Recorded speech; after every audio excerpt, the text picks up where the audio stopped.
G'day everybody and welcome to the Crypto Happy Hour, and g'day to my old mate True Blue. How you going there, mate? Yo, hey Dozza. Yeah, it's been a couple of weeks, but feeling like a bit longer.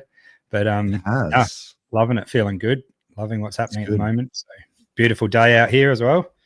Oh, nice. Yeah, loving the sunshine. It's good. There you go. Well, when Bitcoin is pumping all-time highs like every day, it's a good day. It is. It's far correlated. Sometimes my moods are with what's happening in the market, because it's like you just feel a good sigh of relief. Seeing all that green and Bitcoin pumping is we know we all know it's going to happen. It's just about being patient. So here we go. We're getting close. Good for the health. Good for the health of the entire ecosystem.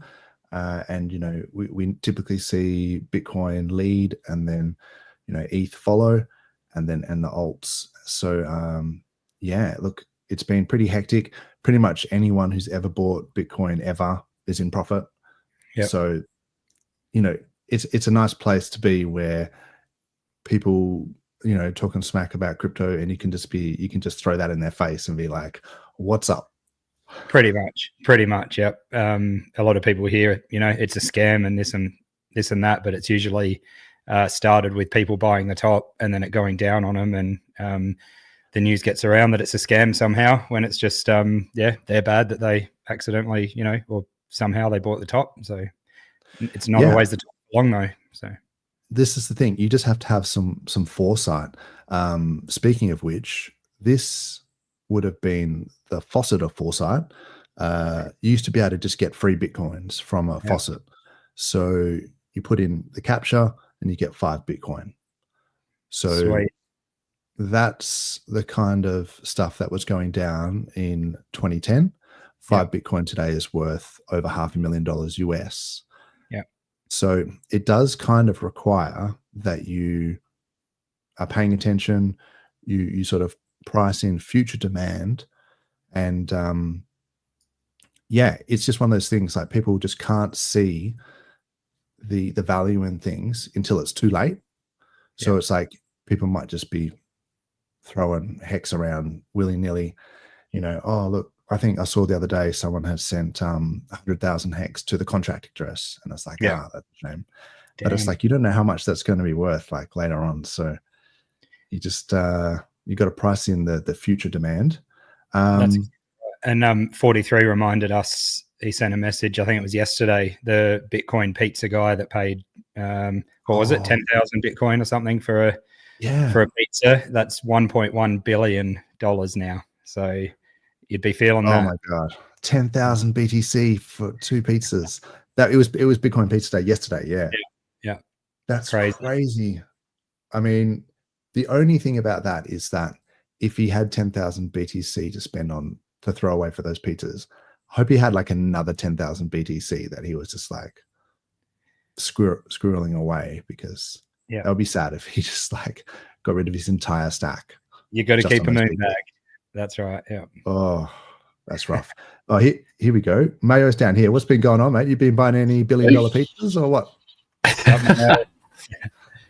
I wish I'd make it last. That's for sure. Saving the flavor. Just have like just one small bit of pepperoni every day. That's right. Make it last. What's been going on? Oh, mate, just standard things. I think the BTC all-time high again, and then we're starting to see ETH rocket up. We're starting to see the SAC wallets start to get close to that break-even point, I guess. We should maybe check that out. But to see other failures like Sui, the flood of Charles. There's a lot going on, and the timing's pretty good. Yes. So what happened with that? So there was a Sui hack, or I should say the DEX on Sui. Yeah, it was like Cetus, I think it is. DEX. Yeah. Look, I've used Cetus to buy some Sui shitcoins, and it seemed okay. Like it just seemed like some DEX, but all those liquidity pools got drained. So, and then I think the real problem is that they were either blocking transactions as a result of that hack. And so it sort of showed that it's not really decentralized in a way. They can just send it back. Yeah, they froze, I think, the assets or whatever you want to call it.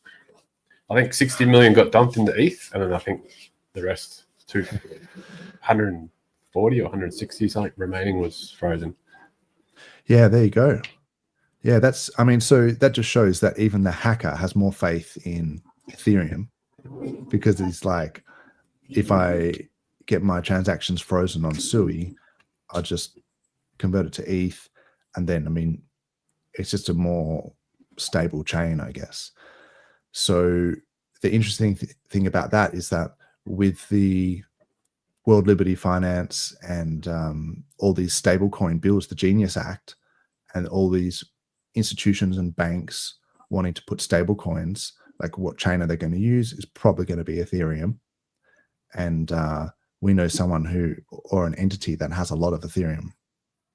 Yeah, it also shows, shows that, Ethereum is like a safe house in a way, much, more decentralized, much less chance of it getting frozen. And that's probably why this entity decided to put all the DAI into Ethereum rather than holding it or waiting for a bottom. They knew that it needed to be moved for a certain reason. And I believe that for sure. It wasn't just a bad trade, I don't think. Who knows? Mm. But yeah, there's more reason behind it, in my opinion. Oh, sorry. I wasn't, I knew what you're saying, but I wasn't quite understanding. So you're saying when the OASAC wallets went into Ethereum or Ether on Ethereum, as opposed to DAI on Ethereum, you think that was because there was a non-zero risk for DAI? Yeah, absolutely. Yeah. I mean, we've heard of things being developed with DAI as well over time, but it just seems, and with this hacker doing it as well, it just shows that, Ethereum is, you can't mess with it. Certainly not as easily. And if you're holding something in Ethereum, it's going to pump eventually, and, it's a good safe place for it. So there's also that website's a good one. That's by Gerardo, but there's also a new one Poseidon made, track.pulsex.win. I put it, track.pulsex.win. So the issue with Gerardo's, and it's obviously great and it's been there from the beginning, but he just put the values in there for how many ETH was being held. It wasn't live tracking the blockchain. So this one's actually tracking it, because there's been some movement of the Ethereum a little while ago. So there's not as much in there now. But that's a live one. So check that out. Yeah, I think Poseidon does a lot of good work. I think he's been underrated. For sure. Yeah. No. He's an absolute Chad. Nearly all of the graphics that I get, like all of the AI sort of graphics and things, I've basically stolen off Poseidon, and I've given him credit for it, like in the past. But like, he's an artist, but he's also obviously a coder, makes all sorts of different sites, and it's definitely worth checking out. He does the Chrome extension. I'll put his thing in the chat. He's just an absolute Don. I think he used to be the Don, but now it's Poseidon. That's it. So where are we at with that SAC wallet? How's it actually looking? Well, it was 30% down. Yeah, but in terms of the value, we're still talking about 166,000 ETH in this wallet, and it's $444 million US. Yeah. So 30% down, it's neither here nor there, because like the price of ETH went from 1,800 the other day, now it's like 2,700, and then it's got to go back up to 3,700 to break even. It's not beyond the pale, it's certainly it's inevitable, I would say. Yeah. And the other thing is, it's just been put on this strategic ETH reserve. So this is the entity, the PulseChain SAC, is now number 2 only to the Ethereum Foundation itself. That is massive. Yeah, that's crazy. So good. Like, take a moment and just let that sink in. That's Yeah. you know, So- above all these guys, and everyone's got that in their face. It's brilliant. Yeah, The it's, OA, you know, us HEXicans and PulseXicans, we all sort of knew this, right? But now that it's in the public eye, and all the non-believers, they can't they can't deny it anymore. Like, it's there. yeah. Look, 166,000 ETH. The price can go up and down, like fluctuate a little bit, but that's, you know, I think ETH is going to do tremendously well in the hyper bull phase. And if it gets to 10 grand, like, you know, it's just, the numbers just boggle your mind, you know. So I think the last, sorry, I cut you off. Last cycle, was it a triple it topped out at? So if history rhymes or repeats, possibly another triple. So I can certainly 15K. check. I'm not entirely sure, bro. So are you saying like the price of ETH from Like like its all-time high. all-time low or to The all-time last high cycle. type thing? Yeah. Yep. I've got everything priced in BTC, so I would have to. Oh wait, bonds. Why am I looking at that? I was looking at some 10-year yields and things. Okay, so yeah, this is the Ethereum chart or Ether chart. It's a V-shaped sort of recovery, same as Bitcoin. And so in previous cycles, maybe this isn't the best chart to use because it only goes back to 2018. But all right, well, let's have a look. So the price was at its lowest here, about $83. Holy moly. I think didn't realize hit. it. And then it went up to 4,500. Yeah, that $4,500. So that is 4,500% increase. So I mean, you could sort of think, you know, diminishing returns, but at its low point, I think ETH only really went down to about $980. So I wonder if I went 4,500%. just humor me for a second. Yeah. Hold my beer. Nah, look, it's out of control. Actually, it goes off the charts if you try and go up that high. So, what I think is probably a better way of doing it is if you look at the ETH BTC ratios. We are pretty much down at nearly the very bottom of that. Yeah. So from the previous cycle, the ETH BTC ratio actually stopped, if you believe it has stopped, at that previous all-time low of about 0.017. And then so if you think about it as a ratio of Bitcoin, it could actually have diminishing returns or whatever. But yeah, you would expect it to sort of get at least to the 50%. And then you can calculate that as a percentage of Bitcoin. I mean, it depends on what Bitcoin does as well. I've got a couple of videos from sort of Raoul Pal that I think would be interesting to watch.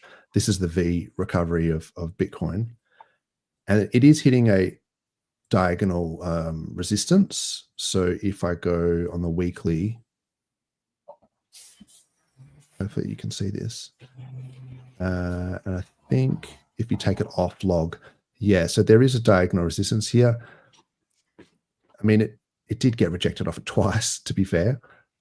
But if it did get rejected, it would put it around about 115,000. I think it's going to go a lot higher.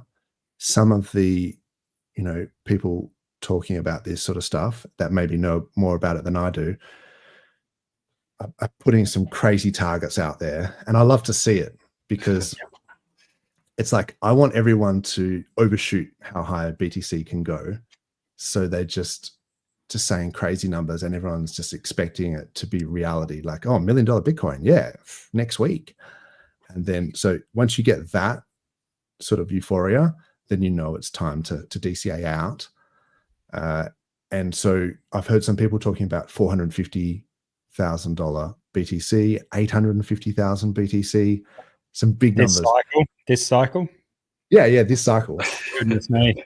And I've heard Michael Saylor just talking about buying tops all day long, and it's like good. Like let's because when we're talking about BTC tops, we're like saying, oh, maybe 180K. Like if it could get over 200, that would be insane. But then it's like I don't want everyone else to be like as bearish as me. I'd rather them be like full moon boys. What do you guys think about that? Seems a bit far-fetched going that high to me. I'd love to see it break 200. I'm not saying I think it will, but I think that would be a bloody big milestone. I reckon 200 is going to be a fair resistance. So either just below that or just over it is my opinion. But we'll see. Yeah, I was thinking around what about you, Mayo? 250. Yeah, I think someone actually just mentioned in the chat, but I think there was a video of RH mentioning around the 240, 250 mark a while back. Yeah, I think if you do like a fib extension, and it's around about 230, it kind of works out quite well. So it's probably not just me that does that. Like I'm pretty sure a lot of people would just be looking at that fib and going, if you do the fib extension, so it's just from like bottom to top back to the bottom, there's a line here at 106K, which is the 61.8% above. And then that's just what we've just sort of retested and like rocketed off. And then the next one up is the 2.618, which is 140, and then 190 and 220. So they're the fib extensions. And I'm still predicting this, around about November, December, maybe this year.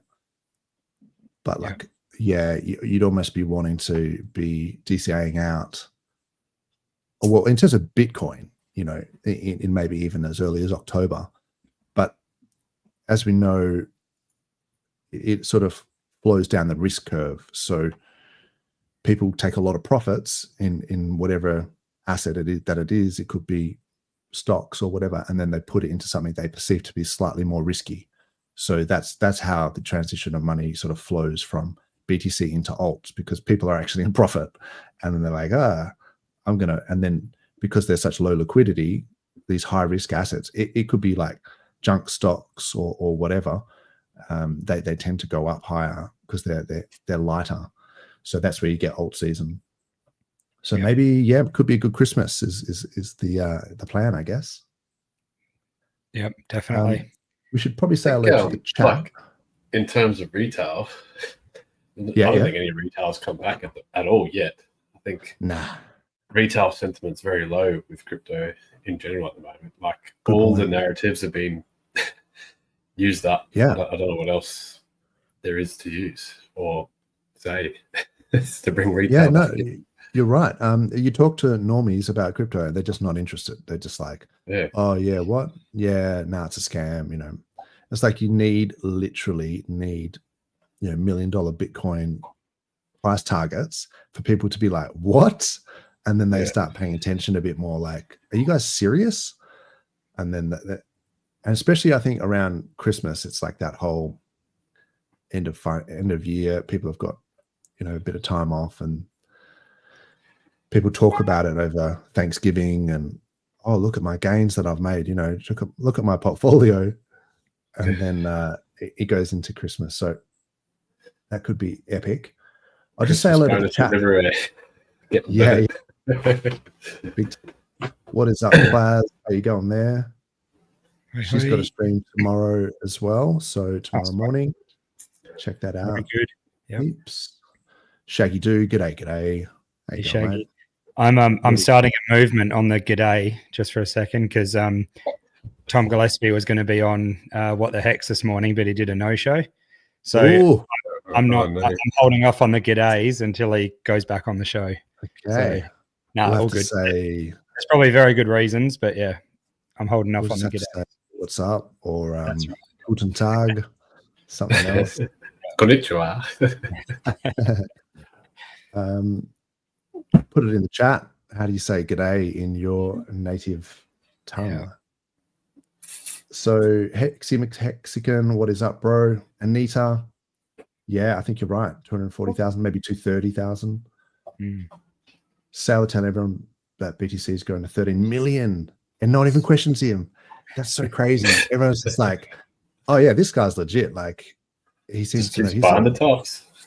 Genuine financial guy. And we're all just sitting there going, no, you can't keep buying tops, bro. Like you're going to get liquidated. Like you're just borrowing money. House of Cards, like get out. Anyway, what's up, oi ois, Red Squirrel? How you going, mate? Oh, speaking of which, haven't seen old Fast Abdul for a while. Yeah, I know. Yeah, he's been he's done a few good posts. Ducking us. Yeah. Oh, I just haven't seen him on here. Like normally he comes on and says hello, but maybe he's been having some early bedtimes. Yeah, definitely. Yeah, I know he's been working hard doing plenty of other stuff, but yeah, we miss him. Come back fast, Abdul. No worries. I noticed he changed his PFP, and I was wondering if that was as a result of me saying that his PFP looked like made him look dodgier than he is. Like that he's actually a normal nice guy, but his PFP like made him look like shifty. And then I think I said it, and then like the next day or whatever, he changed his PFP. So maybe he's still watching us. Yeah, there comes a time when you do a bit more professionally, doesn't it? And leading into a bull market, it's a good time, especially when you're, founder of different protocols and stuff. It's probably a good move on his behalf. But yeah, it's all cool. Yeah. When I was talking about these price targets, right? I saw Ivan on Tech recently giving a little bit of shade to Richard Hart, but I think in a positive way. He was just sort of saying that, RH should stream more and this sort of stuff.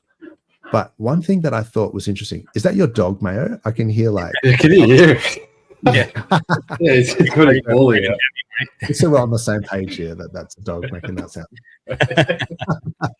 I can't even hear it through my headphones. No, all good, man. All good. It's all good. Like as long as people know what it is, it's not dodgy. It's like, otherwise it's like, what are you doing under that table, bro?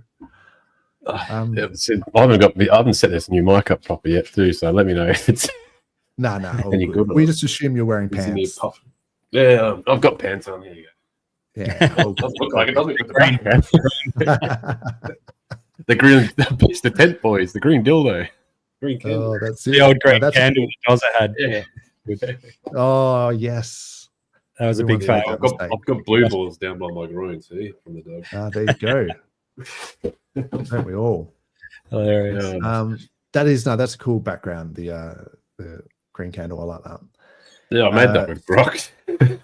Did you? Nice. Yeah. I just steal all my stuff. Like, so this background, this hex thing is, I think it was Poseidon. Literally everything I do is like taken from the Hex Design Telegram. So check it out. Yeah, that's where all the cool stuff is.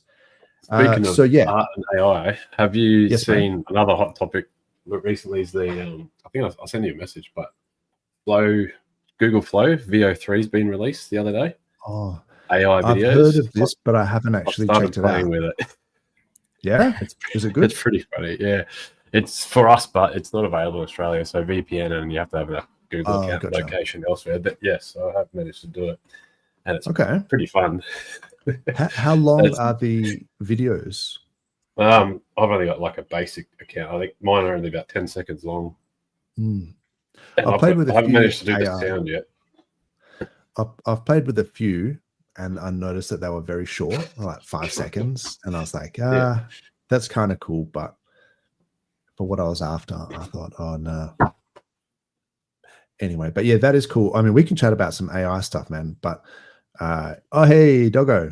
Here it is. But, yeah, one thing to do if you're interested in AI is check out Tangent's AI channel. He's got a whole bunch of videos on AI agents. He's even got a Telegram, and there's all sorts of stuff about different AI tools and things. So check out Hex Tangent, or just Tangent. I think most people know who he is. Yeah, I did a space with him last night, actually. We were talking about really? As it was happening last night. Yeah, I ended up falling asleep. But yeah, bit of a chat going on there. He's always on the spaces. Yeah, that's true. Yeah, we were kind of hoping that some silly people would come in and try and elaborate a bit more, because obviously we don't know much about that system, but it didn't really happen. Yeah, I mean, it's pretty good. Like I've used, Sui blockchain. I've used the DEX, a few of the different DEXs and things, but the fact that they can censor transactions and things, I think that's a bit of a red flag. Mhm. And yeah, it's like PulseChain uses unaffected. Like the PulseChain itself has never had a hack. I guess there was a token exploit, but that's not quite the same thing, and certainly not a premier DEX. So yeah, we'll keep saying that. But yeah, obviously feel bad for people who've lost their funds, like funds not safe. But yes, I was saying about Ivan. So Ivan was saying that RH is stream more, fair enough. But he said an interesting thing about, I'll just play the video. It's really quick. Yeah. And he needs to start streaming. He's not streaming. He's also not saying that Pulse is gonna do 1000x. We need that. We need him to say that Pulse is gonna do 1000x. Keep saying that like every day, like he did with Hex. He needs to do exactly what he did with Hex. He did pump Hex very, very successfully, and he analyzed all the wallets. Like this guy sold Hex. He got wrecked. I remember this good old times of 2020. Yeah. So that idea that, I mean, obviously there's legal ramifications from just saying something will go to 1000x or 10,000x, and that's not something that most people would be prepared to say. But you can frame it in a way and say, do you think it's possible that PLS could do 1000x, or maybe Hex could do 1000x? Like, yeah, it's possible. You'd have to look at the liquidity, look at the token holders and all sorts of things. There's lots of coins that could easily do a 10,000x or 1000x on PulseChain. So yeah, put it in the chat. I think we need to start normalizing this. Like, pick a number, 100x, 1000x, whatever you think, because it just blows normies' minds. Like, they literally can't fathom. They think, oh, 3% up is good, or 15% up is good, and we're just like, mate, we eat 15% candles for breakfast. Like, unless it's 40%, I'm not getting out of bed. Yeah. Most of them are going to miss out on 1000x though, because they're not going to believe it anyway. Even if you say 100x, because they're going to buy halfway up it or buy the top because they think it could still do 1000x from there. And yeah, I guess my response to that thing that Ivan said is like, thanks, Captain Obvious. Like we know we know that's what needs to happen, and I know he's just responding to what people are saying on his stream, but Richard knows what needs to happen as well. And sure, it's just I just feel like it's not our time. Like it's not yet the time for it to happen, because he can't. So as soon as he can, no doubt he will. That's what I think. Yeah. Okay. Interesting. Yeah.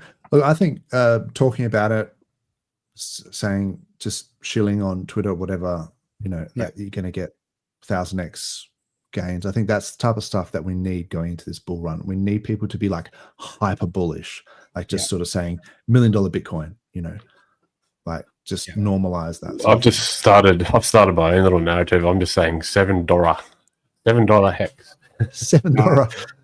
Yeah, why not? Like, let's see some moon targets. Like, even if you're thinking, oh, maybe not, it's like, well, it's possible, right? This was another really interesting clip that I thought. I'll just play this one. A 2-year period is when things start to go exponential, and it's not just Hex. Okay. If you look at other coins or other projects or even other businesses, I mean, when I was doing normal business offline, 2 years would be like maximum vertical up in any of the business I've ever done, because it just seems like that's how long it takes to get everything, get all the pieces in place. So I don't think it was COVID. No, look, COVID has helped all digital businesses because you need to do commerce. If you can't do it offline, you're going to do it online.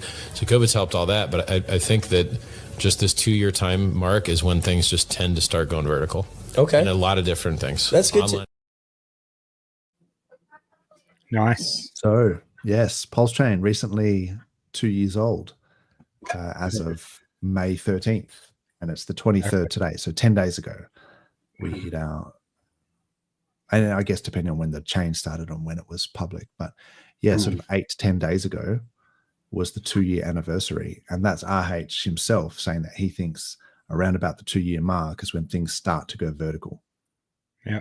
And yeah, it could be anywhere in that 2-year, the year of that second year, couldn't it? So I think definitely sometime this year we're going to see some big movement, but I can't wait to just see a video like that of Richard again, just sitting there with someone else casually, like, you know, talking. Man, that day is going to be brilliant. So good. Yeah, for sure, man. Look, there's a lot of that still to come. I think the Interpol FUD is obviously a big one.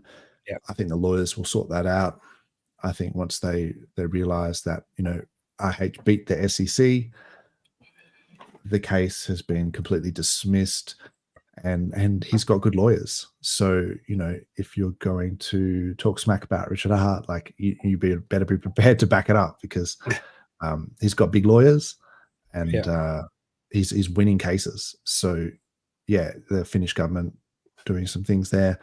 I think that they'll have to withdraw that red notice thing, and it's just a matter of time. So there's a information asymmetry there where we all sort of know that it's going to happen, but the rest of the market doesn't. That's so right. Then they can't price it in until it happens. So then that's why we get slightly cheaper prices, and then we get the win from it. I guess the alternative is that he just literally gets arrested, like, and then the price dumps, and then that's the bet, I guess, that we're taking. Yeah. But if you've got a bag of most wanted, you'll probably do all right, even if he does get arrested. So. There you go. You've got a hedge. You've got a hedge with a bit of most on That's the right. tires. Yeah. Yeah. And what it turns from most wanted into the sentence. Come on. Yeah, that's right. Whatever the final sentence is. It go from most wanted true. coin to whatever the sentence is. Whatever the actual sentence is. Yeah. Nah, look, I think that's unlikely. I think RH has been planning this too long. He's too smart, too stubborn to sort of let that sort of thing happen. He wants the glory, and he's got the means to do it. So the other thing is that whole SEC case, the amount of money that would have cost if he was just going to fold or, you know, get done for this red notice, he wouldn't have bothered doing all of that. Spending so much on that would have been millions and millions of dollars to get that through. It would have been an absolute waste of time to then just know that eventually you're going to get done with this red notice. So I've got the conviction that that it's already sorted in my head. That's what my bags are, you know, my bags are doing when I manage to DCA or whatever. But yeah, the others, wait for the actual confirmation, and then it might just be a slightly, you know, worse off price that you're buying, but probably still a good opportunity as well. Look, hex below a cent, like this, it's a no-brainer for me. Like a million hex for 10 grand or less. It's like people would have just dreamed of those prices a year ago, or 2 years ago. So but good things are happening with the SEC win. You know, RH picked the SEC. We're starting to see things like this where Matcha is talking about maybe deploying on PulseChain. So I think shout out to Keith, who's the self-appointed chief executive of Hex at Murder Source. He asked the question to Matcha and sort of said, you know, it's great that we can do the limit orders and things like that on Ethereum, but can we get it to work on PulseChain as well? Well, actually, I think he started talking about it on Ethereum, and then it's like Tango maybe has said you should deploy on PulseChain, and they said investigating. So there's a discussion. We put a lot of energy into chain expansions, ensure we can add value to the ecosystem and work with liquidity partners to make that happen. Bear with us. Thanks for your patience. So I think that would be amazing to see some limit orders like across dexes with such a big player like Match. I know we've had the Tetra ones, but they've been, I think, inconsistent is what I've heard. So and I think there was also the 9-inch limit orders, but that might have been only for 9-inch. So we need PulseX limit orders. Maybe there'll be an upgrade to PulseX where you can just do limit orders. I guess that's the other thing. Yep. But yeah, lots of things happening. With that. That's for sure. It's just the start of it, really. There's so much that's going to be unfolded with PulseX, I reckon, over time. Yeah, for sure, man. There's the PulseX buy and burn. That's always on the cards. Sorry, what am I talking about? The single-sided staking. I'm trying to do two things at once. The single-sided staking, where you can just stake your own PLSX, and that was always on the cards. But the buy and burn for PLSX is crazy. Like, that is just ticking along. So PulseX is a bit of a sleeper. Absolutely. Yep. Definitely. I think the ratio has been catching up, has it not, to Pulse as well, slowly creeping? It certainly has. Yeah. It nearly got to parity. We should actually pull those charts up and have a bit of a look. There was a couple of things as well I wanted to chat about real quick. So, but let's just have a quick look on the chat. Godwell said Hex can go to $36. Damn. That's awesome. It sure can. Yeah, it's possible. Like, this is what I'm saying. Yeah. That's the kind of moon target. Let's just say it's possible, like $36 Hex, why not? Let's not maybe just do the numbers just yet, but we need to have some speculation going on. Nick Eddy, Sailor's useful idiot. To those no, yeah, okay, fair enough. I think that he may bring the doom. He may be the one that, Actually, I thought about this and I was like, it'd be 12 months after the BTC top that I think Sailor's going to get liquidated, and he will be the SBF, the FTX moment that marks the bottom of the BTC bear, like 12 months after the all-time high. That's my theory. This brings me to an interesting point. Nick is my old mate who introduced me to Dom Marfan, and Dom is fighting tonight. So this is the road to UFC. He's an Aussie fighter. I did that whole stream with him, interviewed him. Yeah, it's good. He's an absolute legend. Yeah, he's fighting tonight on. If you check it out on Fight Pass, it might be on just ESPN as well. But yeah, it'd be good to support him. Go on his Instagram and all that sort of stuff, because he's an awesome fighter. How can we watch that? So it's on Fight Pass. Okay. It's like UFC Fight Pass. Right. But I think ESPN might be showing it as well. And from memory, that's through Disney. If you've got Disney, I think KO. Can't you watch it on KO here in Australia? Is it on Maybe. KO? Look, it's definitely UFC Fight Pass if you've got that. And got that? Yeah, most people who are into UFC would have that. So otherwise it'll probably be like on YouTube or something at some point in the future. So but yeah, just good to support, an Aussie fighter, and he's a HEXican. And of course, Nick has been sponsoring him. I think Nick has actually has changed the supporter shirt to have PulseChain.com on the back of it. So because it used to say Go Pulse, and then now they did like a sack too many, and then people are like,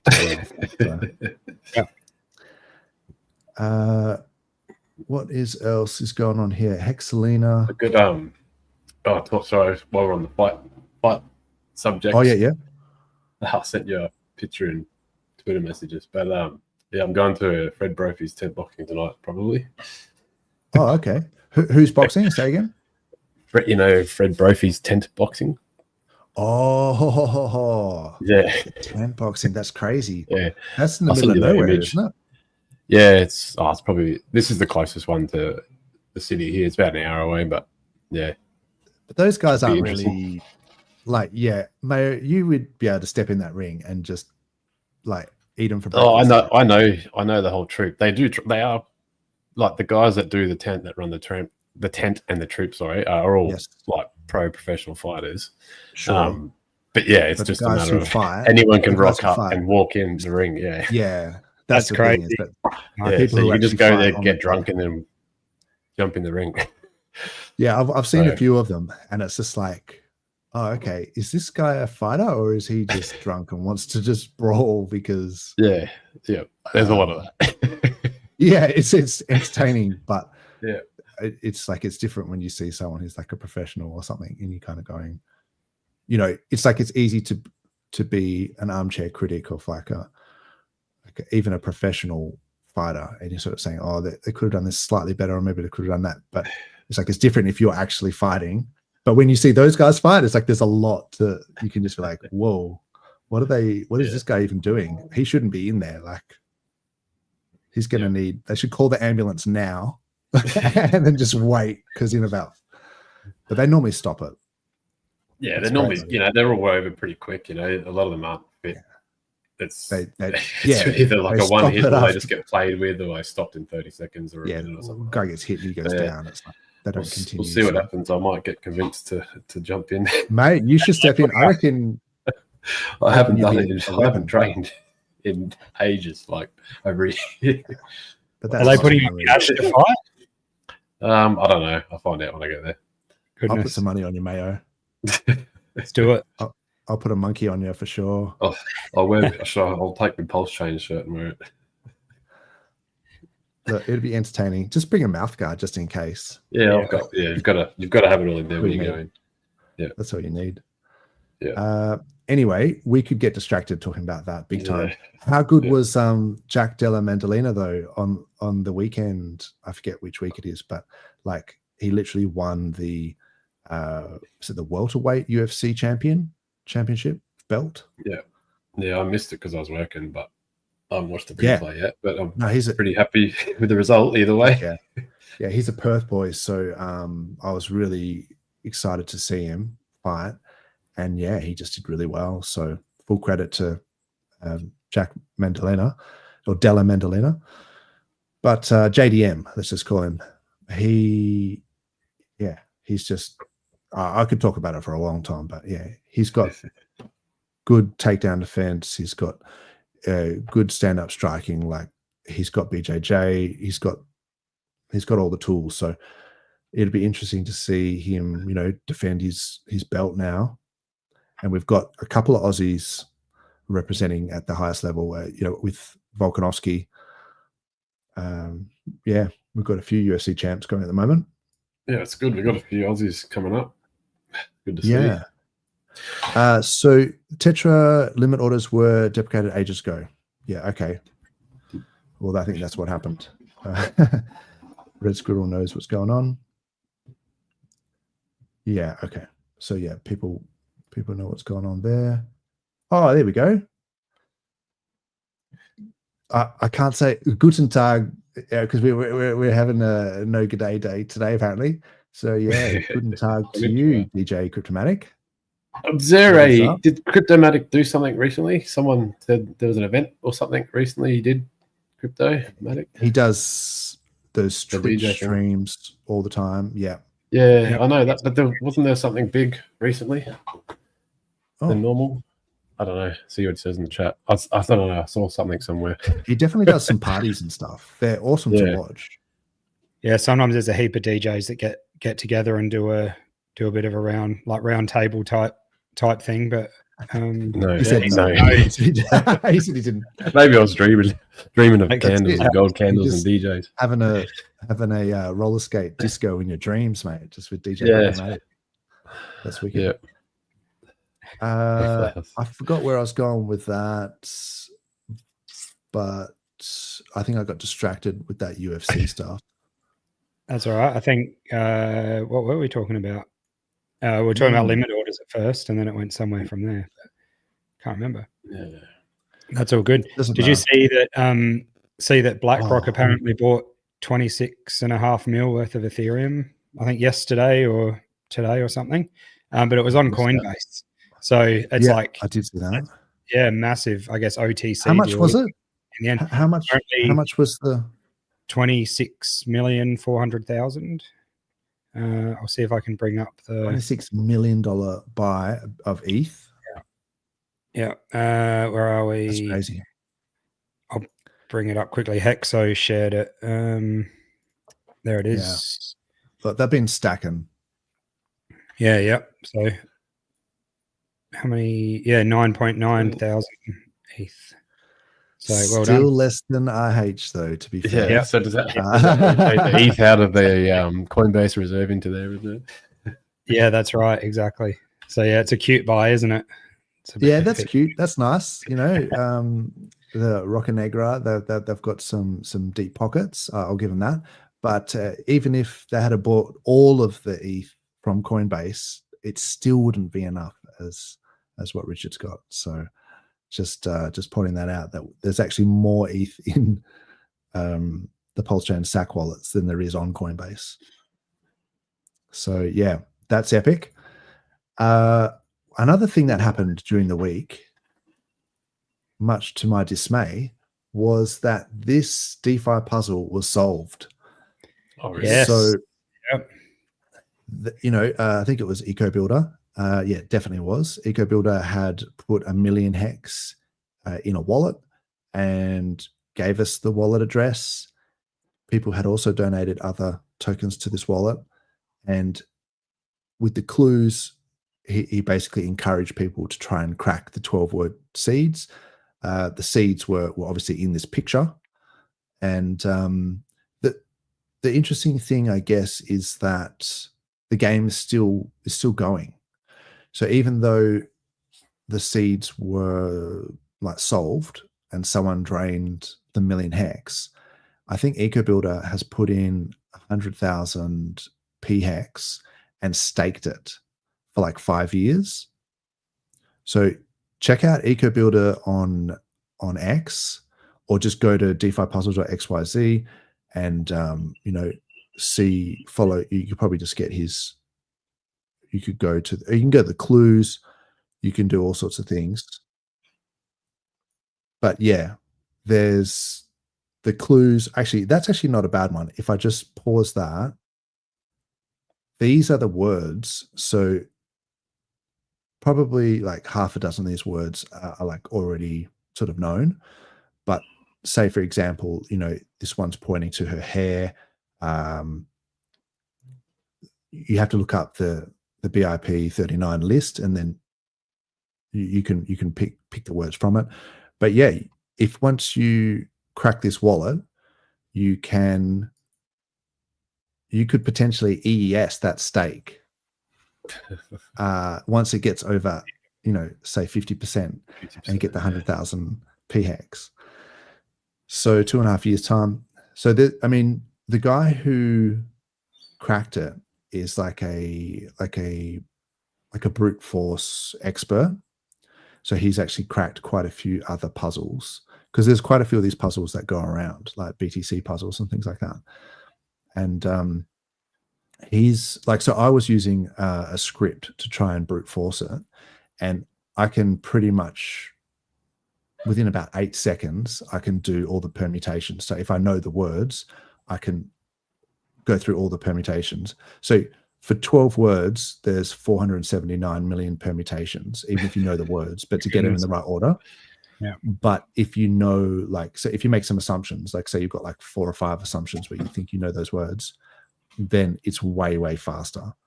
And if you follow the clues, there's definitely a few, I would say, that are confirmed. And then, yeah, if you with a set of words, you can pretty much get the order in about 8 seconds, which is crazy. That is nuts. So if people want to try this thing, the competition's still going, but the 1 million hex has been drained. So oh dear, that's interesting. But interestingly enough, this guy called Wala with a W, who solved it, I wonder if he's an Aussie or not. He'd brute forced this other BTC puzzle, which I think had 6.9 BTC in it. And so his rig, he was like, I guess a professional at this sort of thing. And I started looking into these puzzles, And what was interesting is that in one of the last puzzles, when someone had solved the seeds and they'd put the transaction through, somehow in the mempool there was like bots that like managed to get the public key and then somehow like front run in a single like block. Or I think it was because they were scanning the mempool for this particular thing, and the guys who solved the puzzle actually got like hacked like during the transaction. So there were bots that were scanning the mempool, found it, solved it, and then front run it. So yeah, there's some crazy shit that goes down. That is intense, isn't it? If you want to look into some of this stuff, it's pretty interesting. How far off quantum computing do you reckon we are, where they're going to just be like, oh man, it's getting hectic. Like I used to talk about this like a year ago, and I'd be like, oh, like in 50 years time, you know, we're going to have 1,000 qubits, and we only got 3 qubits. And then like now there's like 10 qubits and like 30 qubits, and it's, oh, okay. So like how many qubits do you need to? And it's like error correcting qubits. I think it's about like 1,000. So we're still a couple of orders of magnitude away. But yeah, I think it's the SHA-256 encryption. That stuff is going to get brute force, like guaranteed. But it's all of the payment rails, like Swift transactions, EFTPOS, all of that stuff has to become quantum encryption, you know, resistant.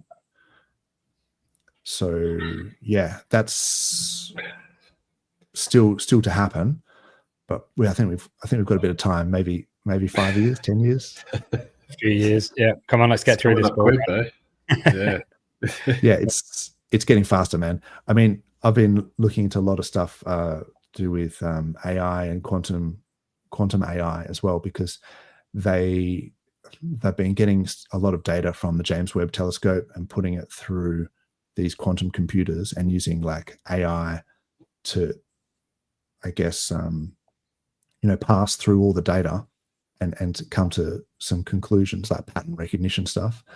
And there's some interesting, I guess, philosophical things that come about from that. Like I think I was talking about it with KG last week about how like an observable universe where if you're making a quantum measurement, you sort of determine the probability state of a particle, and then it's like if AI is measuring it, is it still count as an observation, or does it need like a human consciousness to be making that observation? So yeah, but there's some hectic things going on with quantum AI as well, like quantum computing and AI, and it's getting faster and faster, and like every week I hear new stuff about it.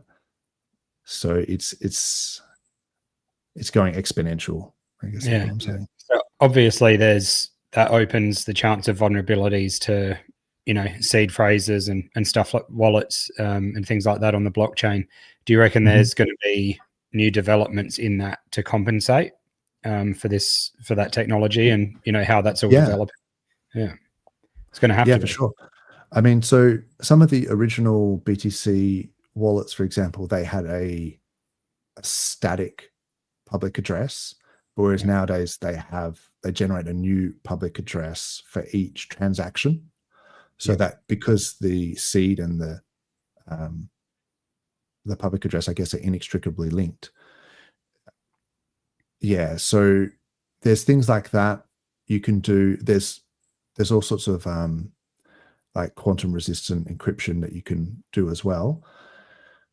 But yeah, maybe there will have to be a quantum resistant blockchain itself, like in the way that it validates transactions. And interesting. Yeah, probably not something we have to worry about just yet. The first thing people worry about is, like, I don't know how many times we've preached to everyone about their security and the seed phrases, but I bet you there's still at least, I don't know, let's just say 50% of people probably have that information stored electronically somewhere where they probably shouldn't, and that's where they'll probably first get access with quantum computing, I believe. Like, yeah, it's a good point. Like, there's, I guess, if you look at like how many, you know, bits of entropy per seed, like how many words you're using. Like obviously, if you're using a 24-word seed, it's much harder to decrypt than a 20 or 12-word seed. And I think when you look at the numbers, it sort of encourages people to maybe spend the extra time, use a 24-word seed. And I guess it's I could go into this a bit more because there's different types of Trezors as well that use like 20-word seeds, and they don't use the same set of words like the BIP 39 list. They use a different set of words, and they use like Shamir. They break up the seed, and so that can also change the entropy as well. But long story short, if you just write it down on a piece of paper and then someone just walks along and sees those words, then it doesn't need to be hacked. Like it's just a piece of paper on your desk that someone can just throw in the bin or whatever, and then you've lost your access to your keys. Or far more likely, like you say, Mayo, if someone stores it digitally in an email or a whatever, a cloud service example. Yes, take a photo of it and upload it to the cloud. Most people don't even realize this. You know how many phones automatically just cloud backup everything. Like Windows now cloud backs up everything unless you physically turn it off, and people don't realize that half the time. So they're just unaware that their stuff is in the public domain, I guess, if it gets broken into. Or and hot wallets. People using hot wallets, like Papa Bona, I reckon, must just have nightmares just rolling around. No, hot wallets. But it's like, if you're going to use hot wallets, make sure it's a amount of funds in it that you are prepared to lose. It's a 100%. Like a quick, easy in and out wallet, not a mass storage wallet. Like we were talking about last week or whatever, Mayo, we were saying, if you have to go in the restaurant bathroom to ape into some shitcoin and you're using the internet money wallet, then that's so fine. Except that you could fully lose that money as well. Yeah. But that's not where you want to put your cold storage. It's not on your phone. Yeah.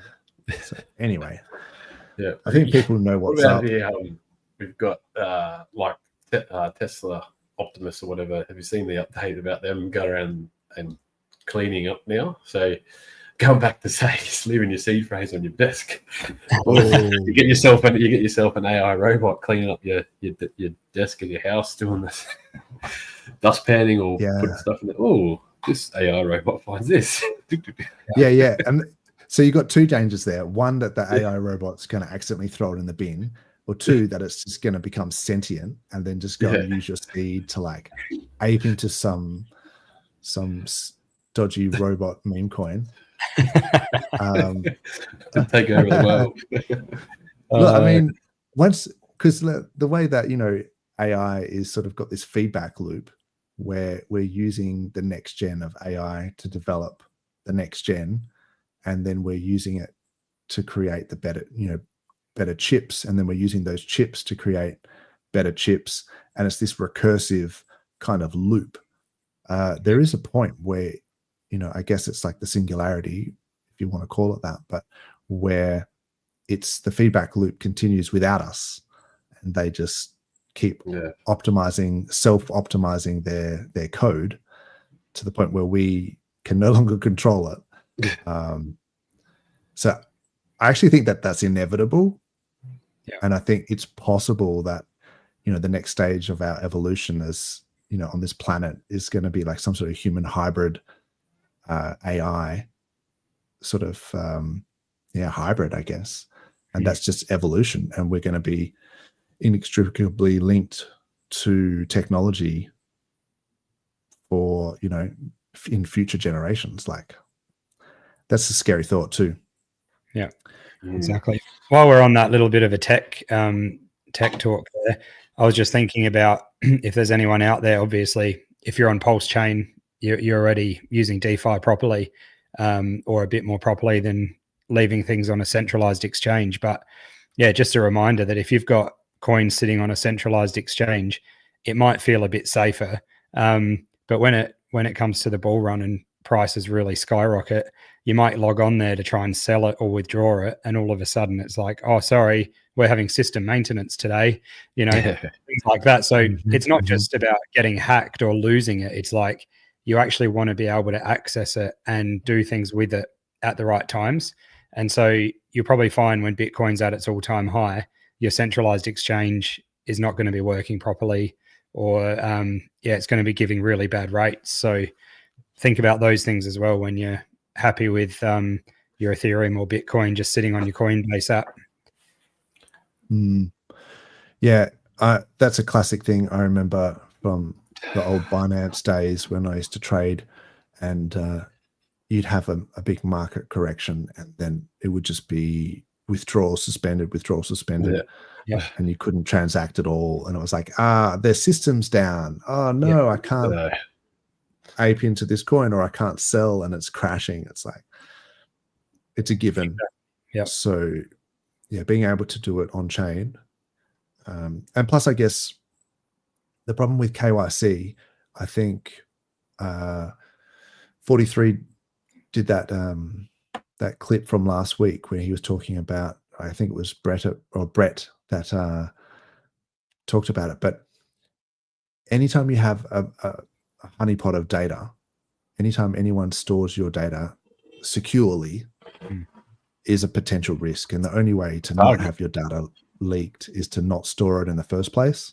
Yep, exactly. And so these exchanges that say they're doing you a favor by making you KYC just create this honeypot for hackers to then, and that's literally what happened with Coinbase, right? Like everyone's home address from Coinbase got leaked to people who can then who's got the most BTC in cold storage, like sent out, and then literally go to their house and rob them. It's like, KYC.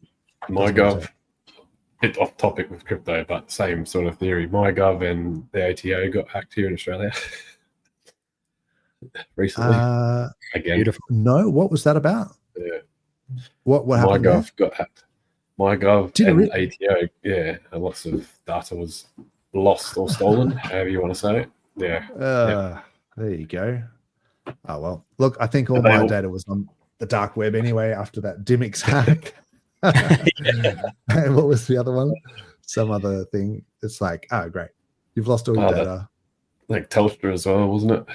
Recently. Yeah, Telstra. Yeah, all the usual. Some healthcare provider. I got literally a letter in the mail to say, oh look, our database has been hacked and your data is on the dark web. I'm like, brilliant. Thanks for letting me know. Cheers, guys. Yeah. Wicked. Someone's out there living your life. Taking loans out in your name. Nah, look, it's like all they really have is like, your name and like a previous address. So to be fair, because like I'm pretty good with not giving away information anyway. So it's like, that doesn't really help. Certainly not in terms of identity fraud. But yeah, you do have to be careful with like passports and driver's licenses and things like that, where that information gets stored. Definitely. Hey, with security, talking about security and Bitcoin Pete today, 2 in 1. Here, if you look on Trezor right now, they've actually got a sale 41% off Model Ts and Model 1s. So if you don't have one, get one. There's some good Trezors. Yeah. Make sure you get it directly from Trezor.io and nowhere else. Yeah, good point. When I see things like that, or when I need to get a new hardware wallet, I know you can't always do this, but I just get like 2 or 3, just like, so you don't have to keep ordering them. In case someone wants to get into it, you can quickly onboard them, and that it's legit. They might have that there might be that buyer beware thing because you're buying it off another person, but if you're close to them and it's all sealed and stuff, it's something that you can hand on to them. So I think it's good to grab 2, don't just get one, because you always want another one. So yeah, it's good to split up funds if you need to. That way it's not all. I'm always amazed in one basket. Yeah. I'm always amazed when you look at like the Fire Whales wallet or something like that, and there's just millions of dollars in this wallet, and you're like, holy shit, bro, like just split it up into like 10 Trezors, like you can afford it. It's a fair bit of risk. Yeah, but they just put it all in one. It's like, okay, that's one way to do it. But yeah, maybe it's a bragging factor with some of these guys, like they just want to be like, check out my baller wallet, because they're public as well. I just don't understand it. Yeah. Anyway, yeah, I was gonna look at some charts. Just quickly, like, sorry to butt in, but I was just on the Trezor site. I'm just going to bring this up. If you get a Trezor, don't do this. There's a Trezor expert onboarding session. Don't do it. 60-minute live onboarding session. All right, so plug it in here. Type in your So what's your seed word while you're writing it down? So what are those words again? I wouldn't be doing that. There's plenty of other ways to find out how to get. It walks you through step by step. Yeah, it's pretty basic. Yeah, I wouldn't be doing an live onboarding session with someone. Sounds a bit dodgy. That sounds so dodgy. The other thing is just turn your webcam down so I can see what you're writing there. Yeah, that's right. Yeah, you misspelled that. So one other thing was with that last thing I'll say about the Trezors is that you can just turn your Wi-Fi off, turn your, unplug your Ethernet, like literally disable your internet connection if you're going to set up your seeds so that you're generating the seeds on the Trezor, and then you're verifying it using the Trezor suite or whatever, the software, but it's only interacting with the hardware wallet itself and the legit Trezor software. There's no need for you to be online to do that. So exactly. Yeah. And then it's like that way you're never actually typing in any seeds into your actual computer, because there's just no need to do that. Yeah. So 100%. Yeah, just a friendly reminder. Mayo, you just sent me this link, so I'll play it and let's have a look. Which one's is this? The music video or? Nah. This was Oh, yeah, it's a PDI thing, but it's a crack up. I got a serious bag of dye on PulseChain. Literally, I'm so set that when I drop a penny, I don't pick it up. I just hire some douche to replace the pavement. Here's the thing. I was medically discharged earlier this year, and the injury makes it tough to watch your show on the screen up above my fireplace. So I've been thinking, wouldn't it just be easier if I bought your entire studio and had you relocate here so I can follow live? Whatever it costs, I got it covered and then some. This is a one-time offer. We've got liquor, we got babes, we've got crazy golf, and fucking PlayStation. Let me know. I'll pay you $6,000 a month, and you can use the guest house. $6,000 a month. How old are you, Joshua? Yeah, I'm 24, bro. Thank you for your service. What happened that you were medically discharged? Are you okay? Yeah, so basically I was diagnosed with permanent whiplash after watching PDI's chart go up. Oh, that's gold. Wicked. Love it. Good That's to see. hilarious. Good to see some memeing. Yeah. I mean, PDI, as far as I know, the exploit has been resolved, so there's no reason why people can't buy it and send it to. I feel like sending it to $1 is like, it's like a minimum. Like, why limit yourself? Like, it's not going to peg, so why not just send it to $10 or send it to like you go back to those hopes and dreams that we were talking about earlier. $1 million Bitcoin. Exactly. $1,000 PDI. PDI to $7. Yeah. Why not? $7. But then, why not just hex to $1 as well? Yeah. Because that's the funny thing is that it's now a meme coin. Like, it's no longer has, as far as I know, because of that. What was it? The ESM shutdown thing. You can no longer use it as like with the MakerDAO contracts. So I guess it's just a meme coin like everything else. Yeah. So nothing to stop it from going up. There was another one I sent you. I think Gerardo made it actually. He's talking about AI and AI videos, but it's a song called "Larger Than Life," Richard Hart. Yeah, look at that yet. I haven't seen it yet, but I can certainly bring it up. You can watch it live altogether, reaction. I think it goes for 2.5 minutes or something, though, if you want to sit through that. Is it just on Gerardo's? I think I'll put the link in your. Oh, yeah? In the private chat. Yeah. Oh, yeah. Here we go. Yeah, it's on his YouTube and on his Twitter or X. Let me just make sure it's a tap. Oh, here we go. All right. So now tell me how Richard Hart, biggest car in the yacht, biggest crypto founder. Richard Hart, now tell me how much it is. If you want to know the best projects, got the most longevity. Done. Dun dun dun dun dun dun dun. Richard Hart.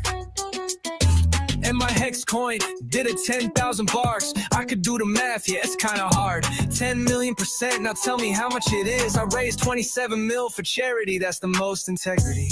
If you want to talk about projects, you know that mine have the most longevity. I'ma give you all of my logic, that's how you know it's the most integrity.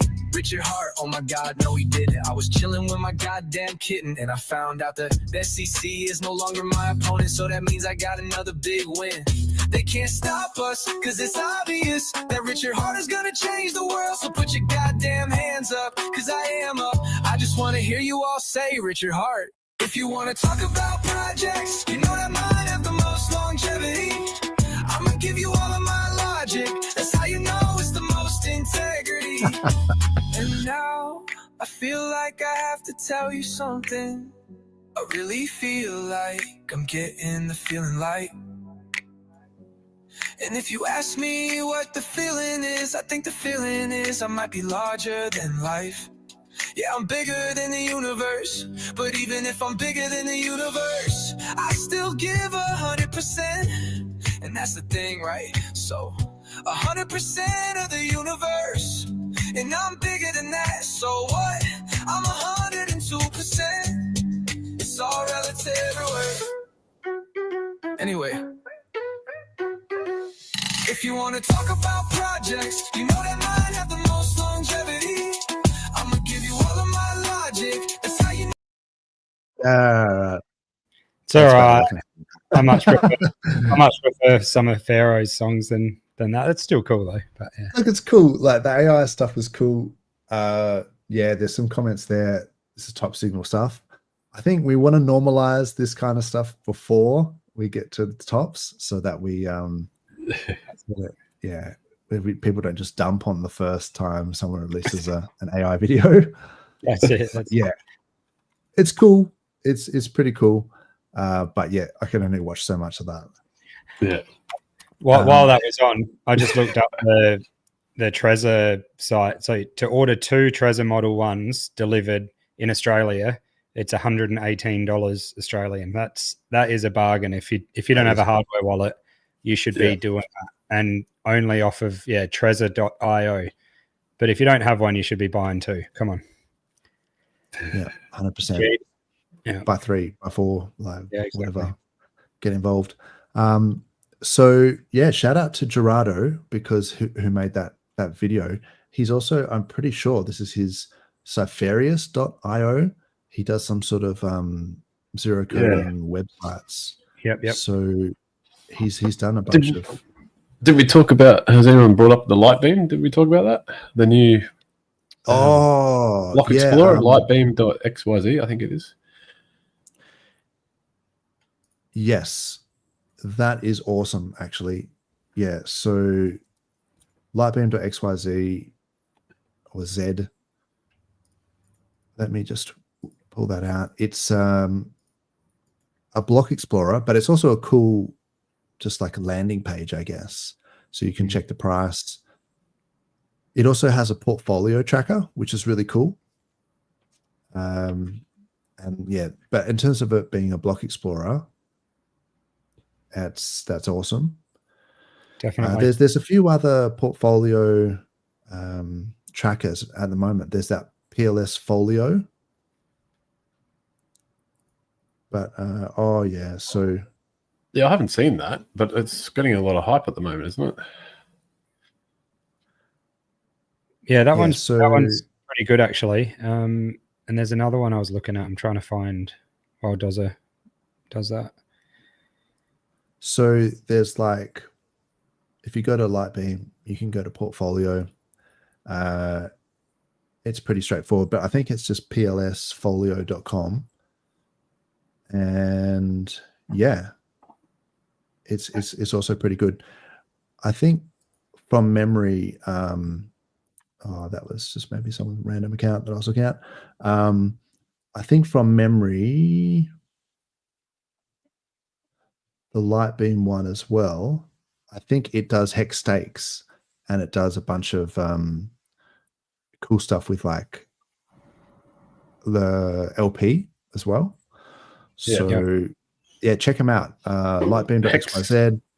Hex Scout too is pretty good, I think. Does all the same sort of stuff. Oh, I just realized what this wallet is. This is the DeFi puzzle wallet. Because I was looking at the DeFi puzzle wallet to see if those funds had been drained. Yeah, when it got drained, I was like, holy shit, it got drained. So that's actually what that was. There's still about $2,000 worth of tokens in there though, but I don't know how much that is real value. Like, depends on the liquidity, right? Yeah, exactly. Yeah, Hex Scout is good as well to look at. Oh yeah, look at your stakes especially. Yep, I enjoy that one. Mm-hmm. Yeah, there's definitely a few. I think PLS Folio is probably one of my favorites. There's also, what's the URL for Pulse Folio? it's just plsfolio.com. And then there's another one which is called Friend Cabal. There's a bunch of these things, eh? There's so much stuff being built. Tools everywhere. So this is friendcabal.com, PulseChain address and stuff like that. So yeah, it's like you can still use GoPulse or whatever. I sometimes just look at like different wallets as well, like especially if you see that there are wallets that are selling and you're sort of like, oh, how much more has this guy got? Like, holy crap. So it's not just about tracking your own wallets, but sometimes it's good to track if you look on Dex Screener and things like that, and then you see some wallets that are buying or selling, and you sort of think, well, let's just have a look and see. Yeah. So you paste. I like those ones, that the trackers where you can just paste in any address. Yeah. Like I don't want to connect a wallet to find out what's in it. You know. Absolutely not. And I mean, block explorers are good, but it's just also good just to be able to put in any old address and be like, oh, what's in this? Oh, okay, this guy's got like that. Yeah, fair enough. Yeah, the old copy and paste. Oh yeah, what's he doing? Yeah. I mean, I was looking at one recently, which was like, this one wallet was just selling like millions of hex, and I was like, what the hell is going on? And then I realized that, yeah, they had actually bought at around 1.5 cents, and so they were actually like, they were selling at a loss. They were selling at a loss. Yeah, lovely. It's like, all right, keep doing that. Like, go for it, all you want. Like, pretty much. If you want to sell, like, because when I first saw it, I was thinking, oh wow, like selling millions of hex. Like, that's why we can't get hex above a cent. It's this one wallet that just keeps selling, and I was like, oh no, this is really bad, you know. And then I was like, well, he's going to run out pretty soon, and he's actually like locking in a loss. So, yeah. Hello, sell pressure. Yeah. Good morning, sell pressure. Exactly. Yeah. That's a nickname of the wallet. Literally. Yeah, I literally commented on that. When I saw it, like someone. Oh yeah, here it is. This was the guy who, this was the wallet that was selling. And then I literally said, hello, seller pressure. How are you today? That was my comment. Beautiful. That's good. But yeah, it's going to live for a while. you can just take that and then just put it into these things and see whatever he's got. But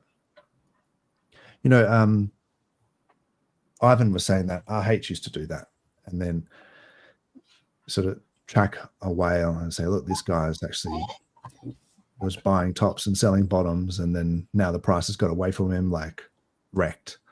And that was something that he used to do. I still think that he maybe does that, and whoever it is that pumps these charts, like the OA, might actually wait until a big seller sells and then just punishes them. Because I know that's what I would do, and I'm pretty sure that's what happens as well. Yeah, It's like, that's good. oh, you just sold like 20 million hex? Oh, that's a shame. And then they just send it. Yeah, but that's what we need, right? That's what we need, is for like traders to get wrecked, just port it to the next line of resistance up, and absolutely. Then they find out, they fuck around, find out, basically. That's right. And then have to buy in and pump it some more. So it's a mistake you only make once, hopefully. But looks like that guy just kept selling, eh? Crazy. Yeah, I mean, no big deal. The prices are still looking good. If you look at PLS, this is the daily. We're making higher highs, higher lows, getting rejected off a bit of resistance here. But, we got rejected off this resistance, and then we pumped through it. We retested it. And I expect to just keep doing this. Like, we're in an uptrend now, where the 10-day moving average above the 20-day, and the prices above both, and we're starting to see these moving averages stacked. So that is a 50 in yellow. So nice. That's what you want to see. Definitely. So you reckon we're going to bounce off that green line, that green one there? What was that? The 10? Don't have to go back. It's all good. All good. No. So this is pulse die. Yeah, I wouldn't be surprised if it just keeps going up off this 10-day moving average. Yeah, beautiful. It's about to get rejected off this because it's like some sort of line of resistance here. And then it's like you can zoom out, I guess, and look at it on a bigger picture. A weekly resistance is probably closer to 408. Mm-hmm. Cool. So we've got a long way to go there. Is there any coins people want me to look at? I mean, the cores, I'm always interested in the hex pulse ratio. So maybe I can just look at that real quick. Definitely. So it's currently at 211 pulse per hex. Interesting. It's right.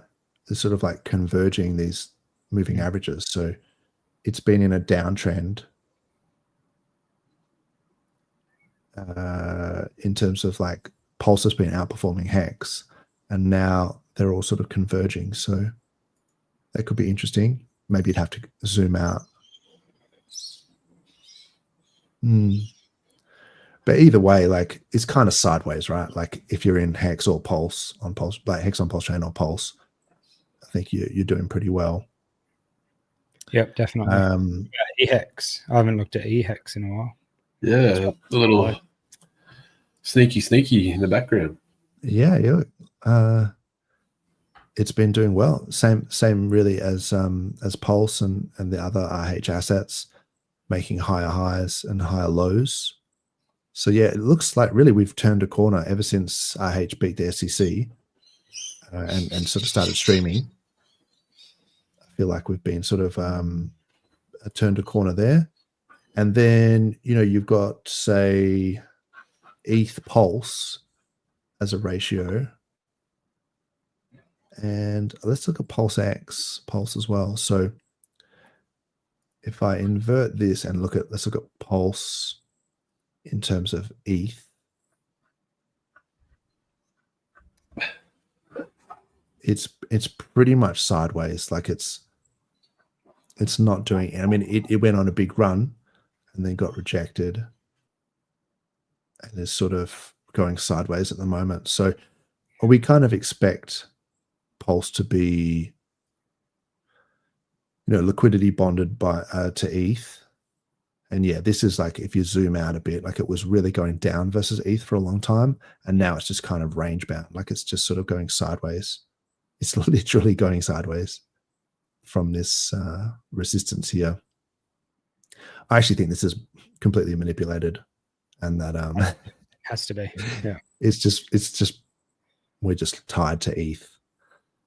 But some people argue that it's more about the money supply. And I know Somi, shout out Somi, has got this thing about the ISM, the business cycle. And I think that's sort of true to some degree. I know Raoul Paul talks about that as well, where you've got the increasing the money supply, Fed buying bonds from the US Treasury Department, and effectively buying the bonds from other banks as well. And then so increases the liquidity in those banks. And then those banks, because of the fractional reserve, can borrow more from the Fed, and then they can lend more. So then when there's more people borrowing, sort of money becomes cheaper, so to speak, or there's more liquidity, and with interest rate cuts as well, and money becomes cheaper, more people borrowing, more liquidity, and then all of that extra money, I guess it's like it's just like household like money, just it flows into assets along the risk curve. Mm-hmm. Yeah. So in times of low liquidity, people are more frugal, they spend less, and then prices go down like overall. But as we've seen, like the M2 like money supply has been, so there's a couple of things. I've actually got a video on this, which is probably explain that much better than I can, but there's like a lag between the global money supply. There's like a 12-week lag between that and the BTC price. So it's pretty well correlated, but effectively as more money goes into banks and then more money gets loaned out, then people start to spend more and then spend on more riskier assets on that risk curve. Yeah. So, yeah. And so people talk about, somebody talks about the ISM, which I think is like an indication of that. But I think it all boils down to just like the flow of liquidity. And hopefully towards the end of this year, we're going to start to see more and more banks with more liquidity and more demand, I guess, for US Treasury bonds, because it's super complicated, but the price of the bonds is inversely proportional to the yield of the bonds. So the yield on the bonds has been going up, and because the demand of the bonds is like, there's hardly any demand for these bonds. So to get these yield rates down, because when the yield is high on these bonds, people don't want to buy stocks, because why would they? Because they can buy something that has lower risk, that has better, with good returns. Yep. So really you want the yield to be really low so that people want to spend on stocks and things like that. So, and the only way to get the yields low is for the demand for the bonds to be really high. And so this is a long-winded way of me saying, I think that this whole thing that Trump is doing with this stablecoin act, and the fact that the World Liberty File want to make, they've got their own stable coins, I think they're going to want to try and actually create some demand for the US Treasury bonds with stable coins. Like if they tokenize these bonds, then they can just print stable coins, and it's all a bit like I print bonds and then the Fed, so the government prints the bonds and then the Fed prints the money and then they buy the bonds, but then you don't actually have to pay them back when those bonds mature. Like you'd have to pay the principal and the interest, but instead they just pay them with more bonds. Yeah. it's crazy when you look into it about just how dodgy it is. Shifty stuff. Yeah, exactly. It's shifty, but it's just the way that our like monetary like system works, and it's like it's super hokey. So I wouldn't be surprised if they're going to try and drum up some demand for bonds, like tokenized bonds with stable coins. And I hope they do it on Ethereum. Yeah, that'd be cool. Anything on Ethereum, all that movement will be good. I'll show you, I'll play this this Raoul video because it talks about some of the things I just said, but maybe a bit more, articulately or eloquently. All of the governments around the world and the central banks are forcing the banks to buy debts. Basel IV is a reason behind that. The new changes to the SLR in the US. All of this is a way of forcing bonds and debt into the banking system and then forcing the banks to create more money using them as reserves. It's just another way of debasing the currency. So Global M2, when we look at it outright, it does the same pattern every time. These patterns repeat not out of voodoo. It's because it's driven by the debt refi cycle. The average maturity of global debt is 4 years. They're all between the 3 and 5 year sector. There's some long-term debt. Nobody can issue long-term debt because the market won't absorb it. So what we find is we're shorter term. Every time we do this, we have a breakout, a retest. So this was the 16-17 cycle. This is the equivalent one, I think, now. Breakout, retest, explodes higher, does this whole liquidity tightening. That's the bear market. That's when the economy slows down. That's when rates go up. Does the same thing. COVID gave it a false, a double shot. It did it again. We're doing exactly the same thing. It's almost a complete repeat of the 2017. So what we're seeing is global M2 at all-time highs. That should mean all-time highs for asset prices. That's how the world works. What we've also got here is global M2 against Bitcoin. So it's the same chart, but now we can see what happens to Bitcoin every time this happens. It breaks out, retest, and then Bitcoin starts hitting the next leg of the banana zone. Usually you start the banana zone a bit earlier with the breakout, you have the correction, and then it goes. And I've talked about this. There's 3 phases of the banana zone. Phase 1 was Q1 last year, as we started to break out in all these measures, new all-time highs in liquidity. Bitcoin goes to all-time highs. We have the corrective period, which is the correction zone, and then we get the banana zone part 2, which is usually old season. This is the fabled chart that everybody in the world has copied from me, but this is the global M2 chart versus Bitcoin with a 12-week lead. It's been like voodoo. It is the most voodoo-like chart I've ever come across, and it works. Will it work entirely? Often what you find is later on, Bitcoin outperforms global M2 because of the speculative mania that builds over time as people realize what's going on. What it tells us is the back end of this year is basically a one-way street with a few corrections. The corrections will be normal. You will be questioning me saying, is it all finished? Is the banana zone finished? Is it all over? Do I need to get out now? And generally speaking, just follow the money. It really is that simple. The other thing is, okay, well, with the dollar and the banking systems doing this, well, the other thing that's doing it is the central banks. China is starting to print money. China has, I think, by my measure, 3 to 4 trillion to print, but they need the weaker dollar. They need to agree the tariffs with the US. In exchange, the US will continue to weaken the dollar. They will allow the dollars into the Chinese system so they can refi all of the dollar debts. And a lot of China debts, all of the corporate debts are in dollars. So what happens is we're starting to break out, and that adds to this push of liquidity. So it's not just the weaker dollar itself. It's not just the banking system, but it's the central banks starting to pump liquidity into the system as well, because they've all got to roll the debt. And that's why it's so cyclical. Beautiful. Yes. Bring on the bananas. Good. That's Like interesting. big banana. I sort of knew that there was a correlation between the DXY going down and Bitcoin and crypto doing well. And I never really realized why. Like, I was thinking, why the strength of the US dollar versus other currencies going down? Like, why is that sort of a good thing? And then this is what we're seeing. Like, these are weeks. So this is actually quite a long time, but it has actually been going down from about 110 down to about, so it's just around that that $100 mark, $100 mark. But I think that is interesting, the way that he describes it as being, so it reprices the Chinese debt in dollars as a lower amount. Like, if the strength of the US dollar is down versus the yen, that means that so it encourages them to provide, to have more liquidity and print more money and stuff like that as well.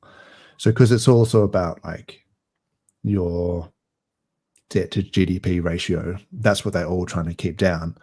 So you can either do that in two ways. You can either manufacture more, so your GDP goes up, or you can debase the currency, debase the debt, so that your debt to GDP ratio comes down. So yeah, interesting to see how maybe they might be doing it. So they have to, you have to create more demand for these treasury bonds, and then so that's sort of increasing the liquidity out there, the increasing the monetary supply, and creating inflation effectively. So that's like the hidden tax that we all have to pay, and that's why everyone's cost of living is higher, because they're trying to inflate the debt away. So where they increase the money supply, everything just costs more, except for the assets that are scarce. So real estate, Bitcoin, things like that, that actually there's only an X amount of, that they can't just print more of. Those assets become worth more with respect to the dollar that they can print more of. So yeah, it's interesting. I'm not sure if anyone else is interested in it, but it's interesting to me. I'm interested in the outcome of it. Yeah, not so much the technical side. I don't have a lot of mind space for that, but yeah. Just tell me when banana. When banana's on. Yeah, look, I mean, I think it just points to the end of the year. To, you know, if you look at that, those graphs that Raoul Paul had of the global monetary supply versus Bitcoin with a 12-week offset, and sort of saying that they've already printed so much and they expect to be printing more, and if Bitcoin keeps is still correlated to this money supply, then it should keep going up. Yeah, I mean, maybe I've got confirmation bias because that's what I want to happen. And so I'm like, yeah, this sounds amazing. Like, subscribe. But, you know, there's a lot of people out there that are saying, oh, it's recession and everything's going to go down, and it's a bear market already, and all this sort of stuff. And I just think, yeah, if you look at not just at the charts, but if you look at the global monetary supply, and really the Fed doesn't have much choice here. They're probably going to have to cut interest rates. I know we've just had interest rate cuts in Australia. And if Trump starts doing some interesting things with stable coins and can increase the demand for like tokenized bonds, then I think then those yields will come down, and you know, there's like a flow-on effect. Yep. But yeah, all right, there you go. Class is bored when Richard twerking. Bloody good stuff. Yep. Oh, here he is. Good Tag. Hello. What is up? Hey, Tom. How you doing, man? we're not saying good day today, apparently, because you ghosted what the hex. That's all right. There's always good reason, but yeah, just having a laugh, just having an old laugh, you know. Laugh. I'm gonna laugh, mate. All good. No, we like Tom. He's a good bloke. So he absolutely is. Yeah. Just taking the piss a bit there. Is there anything else going on in the chat, or? I might take off, boys. I'm gonna try and get ready for this boxing event and get out of here. Yeah, fine. Go warm up. Yeah. You're gonna have to stretch up. Yeah, that's it. Warm up. We'll see. I'll assess before I jump in. Practice that. Live stream. Yeah, possible. Yeah, I can probably make that happen. Just take his legs out, bro. I'm sure he won't check those kicks. Just take the legs out. Oh yeah, I reckon that'll be over in about 7 seconds. Yeah. All right, boys. All right, my money's on you, Mayo. Hope you have a good night, mate. Take it easy, man. Good night. All right, see you. Cheers for coming on. Yeah. There's a human hex trafficker said rumors are that his lawyers are in negotiations with Interpol. Yeah, absolutely. That there's something going on in the background, as Dozza was saying earlier. Like, we're all pretty much we're basing everything we do on the fact that it's already sorted, and it's already been dropped in one way or another. It's just waiting on confirmation that it's happened, eh? Yeah, I think on that website for his lawyers, there was an update. This is back to February. Yep. And so this was the Quinn and Manual trial lawyers that beat the SEC on behalf of Richard Hart. And then they were talking about the misuse of Interpol in commercial disputes and risk mitigating measures. And yeah, this just looked like they were, in prior cases, the firm had succeeded in efforts to have Interpol cancel red notices. So it looks like they're well on top of this stuff. So yeah, exactly. It's almost like, hey guys, check this out. We're working on it, but we can't say we're working on it. So yeah, all going to be pretty sweet. Pay off it. I think that was a fabrication. I mean, surely it's like there was an alleged assault and all that sort of stuff. I mean, the biggest irony was that he was on stream like a few days or something after the alleged assault, and his knuckles were like not damaged in any way. So it's like, how is he punching this person if his knuckles are not? So yeah, I don't think that sort of adds up. Sometimes those things, you can just put that in there, alleged, whatever, just to bring a bit more attention to it.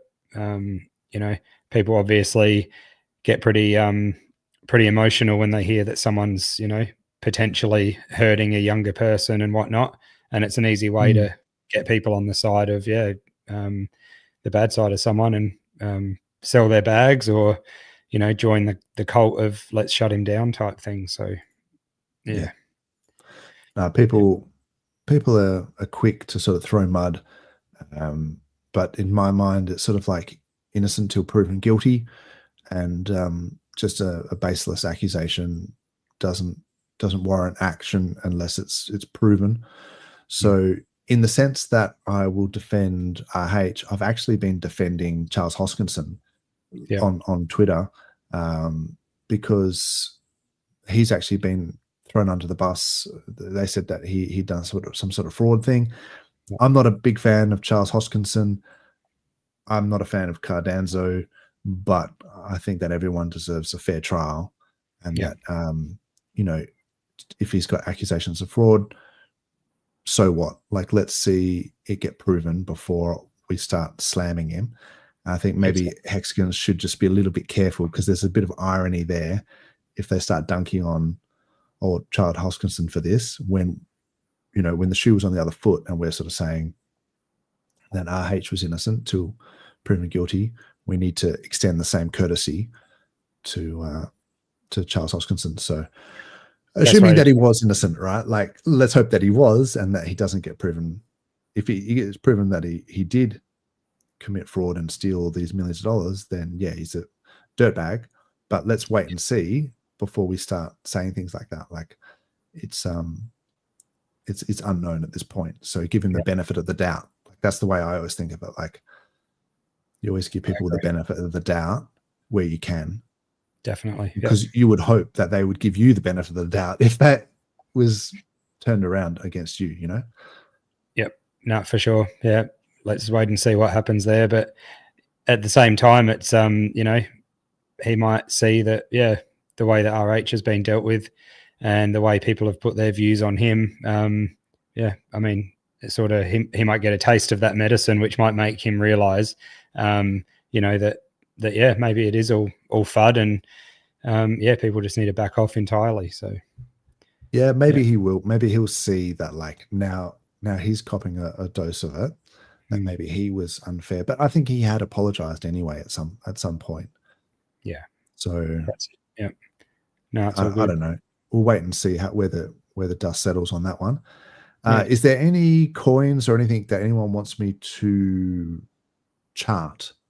So, like, if you've got any tickers, no one's put it in the chat yet. Chuck it in. There's 73 people apparently watching over X and YouTube. So, if you guys want me to check out a coin or any charts, I mean, one of the ones I'm interested in at the moment is the Sol BTC ratio, because I think if it does what ETH BTC did, then it could be sort of going downhill from here, which would be really surprising. But, I didn't think ETH BTC was going to roll over and go on this mad downtrend either. So if Sol BTC starts to do that, then it's like, oh, holy shit! Like, yeah, people should be careful that it doesn't follow what ETH did. And then I guess the thing is, you got like Sui, which has just been hacked. Surprisingly enough, the Sui price doesn't look that bad, like yet.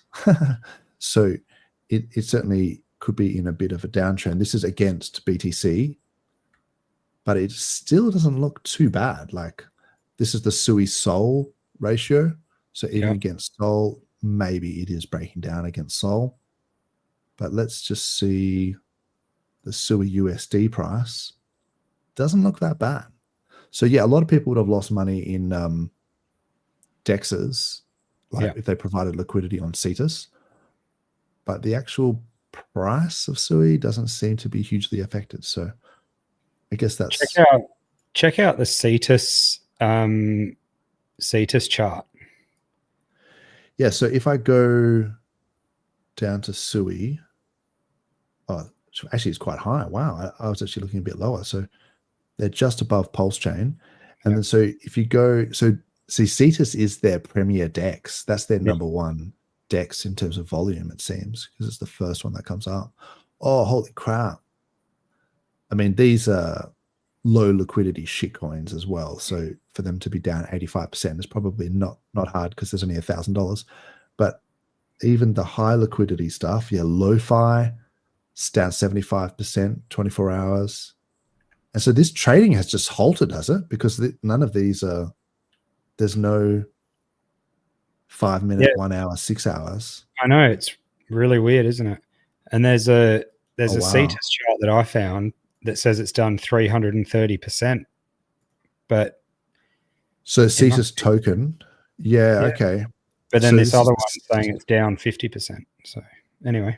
Well, no, I just found it here. So yeah, the Cetus token on Cetus looks like it's gone ridiculous. Fused. It's like 93% up. But there's why? It's the same contract address. There's another chart with the same contract address and a lot, more liquidity, but it's down 50%. It's weird. I reckon Dex Green is bugging out as well. Yeah. Because this was this must have been this wasn't in highest liquidity. I mean 500,000, and then the Cetus one was 1 million. But if I go from top liquidity down, so it's up like nearly 90%. No idea why that would be the case, unless the person had been draining pools that were pooled with Cetus. That's probably what happened, actually. So if you think about it, like if the DEX itself got hacked, and then most of those coins on Sui were probably pooled with Cetus, like the coin. Yeah, true. And then so when they're draining all those coins, they're actually pumping the price of Cetus up, and then he has to sell Cetus for, or bridge it out and sell it for ETH. But anyway, Sui hack, that kind of sucks. But the Sui price, surprisingly okay. Lovely. The other one, chart, if you can. Say again. Sonic? Yeah. I'll check that out. Sonic. So this is the Sonic chain, the whole chain itself. This was the one that you talked about and went on a massive moon mission. Let's see what it's done since we last looked. Yeah, okay, cool. So you probably were talking about it at the top. It's done like the normal chart, like the standard. That's it's exactly not right. over to the 50%. Yeah. If you're ever wondering what this is, like, this is nearly always 50% down. Oh, I just nailed that. Nice. That's it's epic. Nearly always, I didn't know that that's what it was. I haven't looked at this chart. But when you wonder what these dead cat bounces go to, it's nearly always the 50%. Because it's like a fib. Like it'll probably, like if you go like a fib retracement or whatever, or maybe it's like from the bottom or something. So it looks like that's where they. Lovely. Good stuff. Look at that. goes down, rejected off the 50, well, actually double tops the 50%, but it bounced off that 23%. Yeah. Beautiful. A lot of charts look like that, man. So yeah, I hope people sold that top or for whatever that was. But Sonic itself, like it's wrapped Sonic. It's just like WS or something, isn't it? Yeah, yeah. So beat staked Sonic. This looks like the highest liquidity pool, but I'd probably have to invert this chart, maybe invert the pair to get the price. It looks like it's 50 cents, 51, 52 cents. Yeah, 52. Yeah. If you just type in S, this is it. This is wrapped Sonic. Yeah. Yeah, like, yeah. And it's just in this beats pool. That's I guess the chart. Yeah.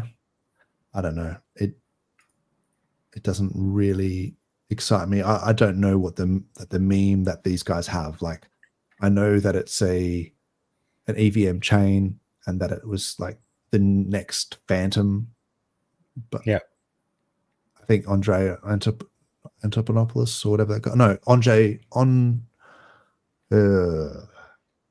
someone Andre Cronje, someone, I forget the guy's name. Yeah, someone Some like guy that. is like a famous person that is behind Phantom, but I don't really know enough about it to talk about it. I just wanted to quickly look. So we had the Dixie, we had the S&P 500 has done the V-shaped recovery from the tariff schmariffs. Yeah.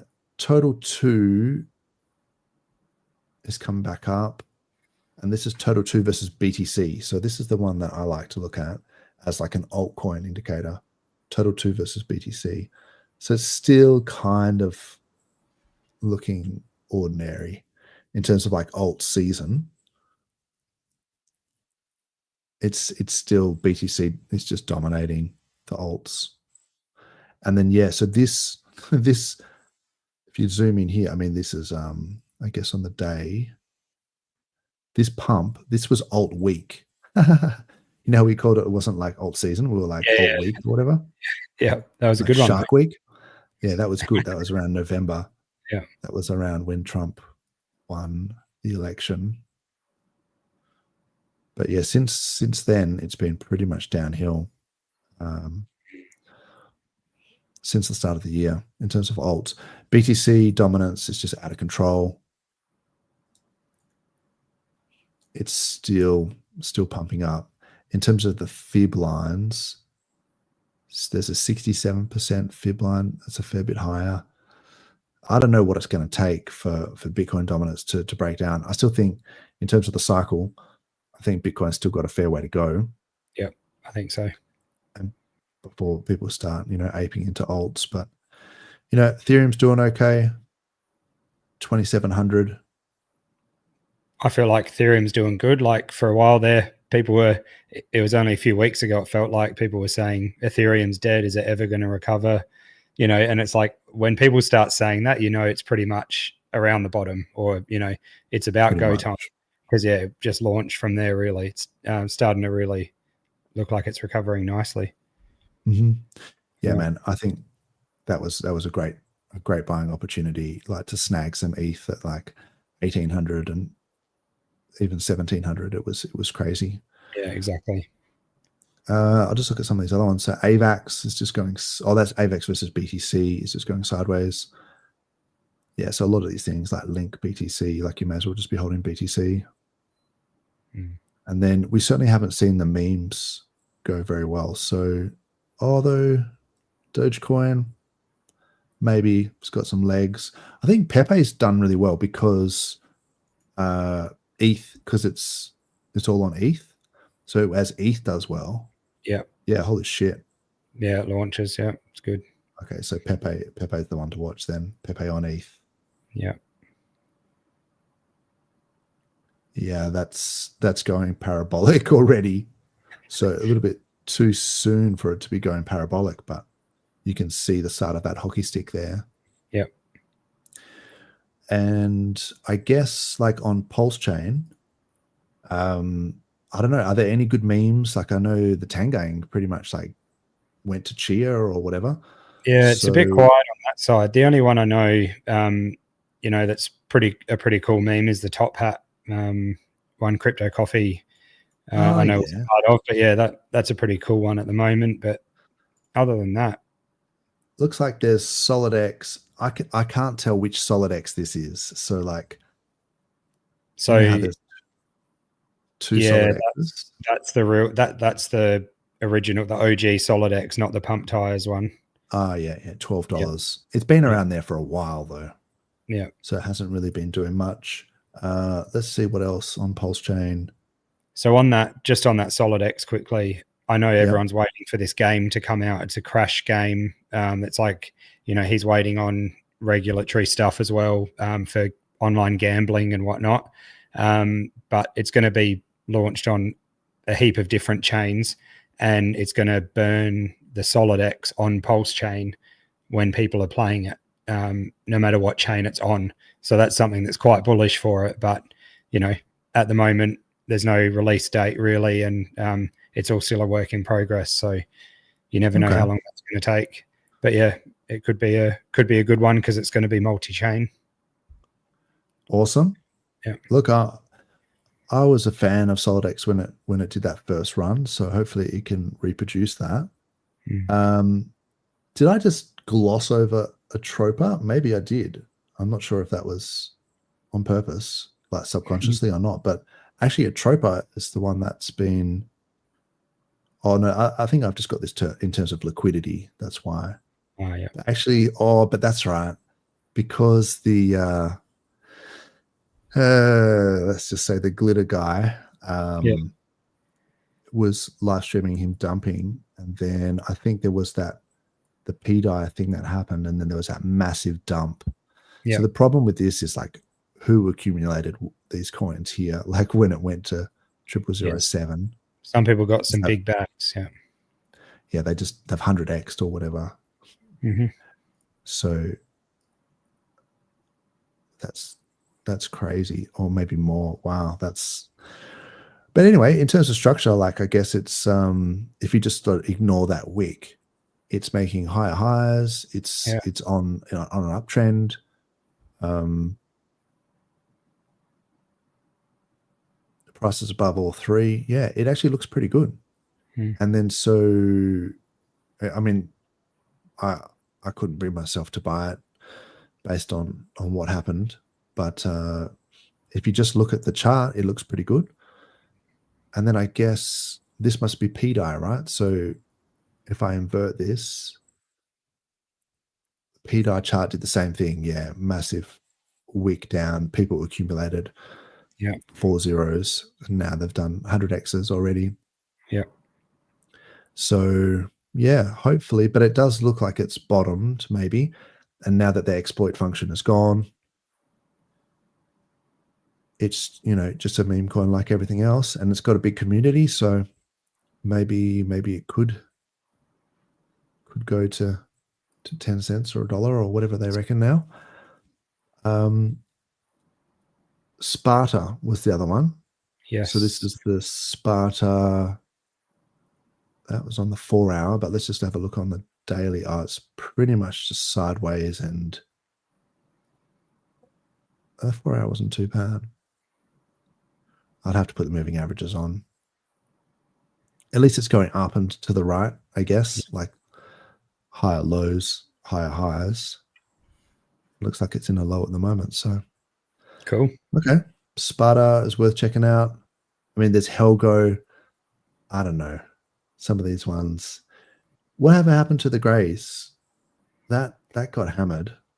Has gone a bit quiet. I was going to ask what you thought of that what you were thinking with this chart, especially against Pulse, because it's starting to start a bit of a down against Pulse, I think, as well. Yeah, remember when we had Money Gang on, and I think I was saying how it had just gone below the 10 and the 20 and the 50 MA, and it might even have been in Pulse terms. And I was sort of saying, oh, this is starting to look a bit, that's on the weekly. Like I think it was like here. Yeah, it was. And Yeah. it had just gone like below the 10, the 20, and was like around this point. And I was like, oh, if it closes below that, it could go lower. So yeah, that's pretty much what's happened. I think it can come back, but it's certainly still. Yeah, they all have to take a rest after that much of a run up. You know, it just seems that way. They'll take a rest, and then probably Pulse will. You know, the core coins will make a big run, and then Hart's Law will pull all of these up with it. So, yeah, it'll be good point, man. That's pretty much what we're waiting on. Is ETH do its thing, the flow of liquidity, and the inflating money supply to sort of make its way down the risk curve, and then I think really we're waiting for retail and these guys to kind of start reading these headlines, like, you know, like $100,000 Bitcoin, you know, that sort of stuff. Like people start to take notice when they see these big milestones, and then hopefully by the end of the year we start to see some green dealies. But it looks like it's just sort of going sideways at the moment, just recovering. That's it. Yep, it's all cool. While I remember I was sort of a bit distracted when you brought up about Sonic, but I know they went from Phantom to Sonic basically to go over to an EVM chain because they were sort of a bit off to the side with the Phantom virtual network. So they've come over to the EVM, and they're just for, you know, scalability really is I think the main reason behind it. But they claim it's going to be, you know, crazy transaction speeds. It is actually very quick, but they reckon over time, they'll be able to develop much faster. So see what happens there. Okay. And it is that Andre Cronje guy. Yeah. So that's who I thought it was. Yeah. I got him a bit confused with the Bitcoiner, but you have to excuse me. I'm just recovering from a cold, so apologies to the audience. You know, I'm not quite all there, but thanks for sticking with us. Absolutely. Did you have anything you want to say before we wrap it up? No. There's a comment. DHEXistentialist said about he hasn't seen our stream in a while, and what's happened to the old guard. I'm guessing he's talking about the talking bull. Yes, about Mr. 43. Yeah, he's just you know, we just share it around a bit, and he streamed last week. We're here this week. Just sort of we're all busy with families and the normal life that you have to lead when you can't just sit there watching the computer and streaming all the time. So he's still around. I actually caught up with him in person a couple of months ago and had a couple of beers and shot some pool, which was amazing. So he's definitely still around the place. Definitely. Now all these guys are around, Jexa and stuff, and Tangent has got his AI channel that he talks about, and Telegram. Check that out. Lots of cool stuff in there. Yeah. So there's a fair bit still going on. Definitely, yeah. And there's, you know, even the past few weeks I've been a bit on a hiatus, occupied with other stuff as well. So it's good on this channel. We just share the load around, and it's a bit of a decentralized kind of, like, whoever wants to take the reins, like if there's any other, you know, particularly Aussie HEXicans that want to step up and stream from this channel, they're more than welcome to. Even other, you know, international HEXicans or whatever, like, I mean, talk to 43 about it. Of course, it's really is his channel, but it's sort of like, in my mind, you know, anyone who wants to do it, to hold the torch, like, you know, let's go, let's get the troops motivated. And then I think once the price like starts skyrocketing, you won't have to do anything, because it'll just be, there'll be people, you know, queuing up to sort of want to come in the chat. And but hopefully all the sort of true believers by then will have made decent amounts of money. So absolutely. That's good stuff. There was awesome. One thing just before someone said Titan X. I don't know much about Titan X, but I think Base Radian knows a bit more about it. But let's just quickly check out the chart. It's been on a mad downtrend, you got to say, but now it looks like it's doing quite well, probably because Ethereum's done quite well. So maybe if you paired it like if you priced it in ETH terms, you get a better understanding. Goodness. But yeah, look, it's come down a lot. So in dollar terms and in it's definitely ETH gone terms. quiet, hasn't it? It was like all over my Twitter feed. I haven't muted it or anything. But yeah, there's just nothing. I actually only just thought about it yesterday. I thought, man, it's that quiet. It might be worth putting a couple of bucks into. Yeah. Look, it's low. Yeah. It depends on, so a lot of people will buy something because it's low. For me, that's not good enough. Like everything's low. Things can go low, always go lower. You can be down 99% and go down another 99%. Like I want to see it break out of this downtrend. And so the price was like, so the 10 MA was below the 20 MA and below the 50 daily moving average. The price was below all three, all the way down until really only just here. So only really since like the start of May have these been flipped the right way around. So yeah, like now the trend is broken. Like now I'm interested, but I wasn't interested up here. Yeah, I get you. Yeah. So, but yeah, some people with a DCA all the way down, they could buy the bottom. They'll probably outperform me, but it's too much stress. I'd rather just wait for the uptrend. Yeah, sure. In saying that, you know, I also have emotional attachment to like Hex and stuff like that, and rode that down like 90% as well. So no one's perfect, but that's what you should do in theory. Exactly. Yeah, better to not do it on two chains at once. Yeah, exactly. That's right. Stick to one emotional coin at a time if you're going to do that. Yeah, no, it's gold. Awesome, bro. Did you want to say anything else before we wrap it up? I'm good. Have a good weekend, everyone, and thanks for saying hi in the chat. And see you soon. Yeah, thanks, chat. Thanks for putting up with my croaky voice, and hopefully I'll be back to 100% in a couple of weeks' time. But Absolutely. enjoy your weekend, and see you next time. Toodaloo. Cheers. Thanks, guys.